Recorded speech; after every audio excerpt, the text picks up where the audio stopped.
কিছু কিছু কাজ আছে যেগুলো করলে রোজা ভাঙে না, বাট আমাদের মধ্যে কনফিউশন কাজ করে যে এটা করলে কি রোজা ভাঙবে। এক নম্বরে হচ্ছে ইচ্ছা করে যদি আপনি খান, ইচ্ছা করে খাইতে হবে, বুঝছেন?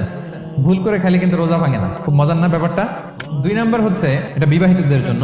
আমরা শুনেছি যে বিবাহিতরা ফিজিক্যাল ইন্টারকোর্স যদি করে, দেহ থেকে সিমেন আউট হলে রোজা ভেঙে যায়। স্বাভাবিক মেলামেশার সাথে রোজা ভাঙে না। কিস করা, হাগ করা হাজবেন্ড ওয়াইফের মধ্যে, এই যে সখ্যতা, এই ব্যাপারগুলো যদি দিনের বেলায় ঘটে এতে রোজা ভাঙে না। তবে এটা রিকমেন্ডেড না। ফলে ভুল করে সে এমন কাজ করে ফেলতে পারে যেটাতে তার রোজাটাই ভেঙে যাবে।